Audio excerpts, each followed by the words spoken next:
In the meantime, National Security Minister Dr. Horace Chang, who was also at the meeting, blasted the opposition for what he calls double standards. His comment follows a call by the opposition People's National Party (PNP) for Prime Minister Andrew Horace to sanction former National Security Minister Robert Montague.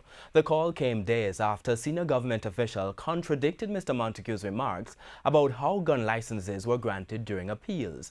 But speaking at the JLP conference in East Central St. James yesterday, Dr. Chang suggested that the PNP government was more corrupt in how it dealt with gun licenses. The previous government gave out gun license like it was selling fried fish.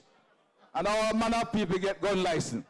Criminal, deportee, all kind of people, scammers, I get gun license go on the place like them is big man, and what them do they don't know. Bullets has run all over the place like rice, and we don't know it gone. He again insisted that Minister Montague did nothing Minister Montague did nothing wrong, as under the law, the minister has the right to review all the license applications that were revoked. The minister is what they call a residual executive authority.